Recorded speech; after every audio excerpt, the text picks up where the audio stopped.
നിങ്ങൾ ചെയ്യാത്ത ഒരു കാര്യം ചെയ്തു എന്ന് പറഞ്ഞ് ഒരാൾ നിങ്ങളെ ആക്ഷേപിക്കുകയോ കളിയാക്കുകയോ ചെയ്താൽ ഫലാ തുഅയ്യിറുഹു ബിഅംരിൻ ഹുവ ഫീഹി, അയാളെക്കുറിച്ച് നിങ്ങൾക്കറിയുന്ന ചില രഹസ്യങ്ങളുണ്ടാവും, അത് നിങ്ങൾ പറയാൻ പാടില്ല.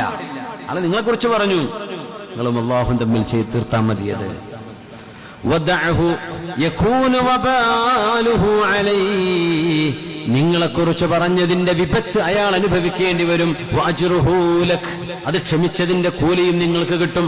എന്നിട്ട് ഹബീബായ തങ്ങൾ ആ സ്വഹാബിക്ക് ജീവിതത്തിൽ കൊണ്ടു നടക്കാൻ കൊടുത്ത ഉപദേശം, വലാ തസുബ്ബന്ന അഹദാ, നിങ്ങൾ ആരെയും ചീത്ത വിളിക്കരുതേ, ആരെയും ചീത്ത വിളിക്കരുത്.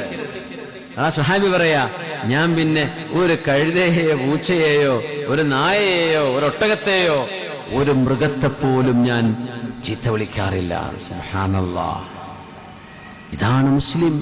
ഒരു നിസ്കാരത്തായപ്പോ മാത്രം പോരാ, നമുക്ക് നമ്മുടെ നാവും നമ്മുടെ വാക്കുകളും ഒരുപോലെ ഈക്വലി ഇമ്പോർട്ടന്റ് ആണ്. അത് എഴുതിവിടുന്നത്, ഏതൊന്ന് പറയാൻ പാടില്ലയോ അത് എഴുതുന്നതും തെറ്റാണ്. എന്താണ് സത്യാവസ്ഥ എന്നറിയില്ല, അവർ കേട്ടതൊരു കാര്യമായിരിക്കും, അതിന്റെ മറുപുറം എന്താണെന്ന് അവർക്കറിയോ. ഇനി അറിഞ്ഞു എന്ന് വിചാരിക്കുക, ആ കേട്ടത് സത്യം തന്നെയാന്ന് വിചാരിക്കുക, ലൗഫുരിയുള്ള അങ്ങനെ സങ്കല്പിക്കുക. എന്നാൽ പോലും ഒരു മനുഷ്യൻ കേട്ടാൽ ഇഷ്ടപ്പെടാത്തത് നിങ്ങൾ പറയാൻ പാടില്ലെന്നാണ്, എഴുതാൻ പാടില്ലെന്നാണ്. അപ്പൊ നാളെ പരലോകത്ത് കണക്ക് കൊടുക്കേണ്ടി വരും.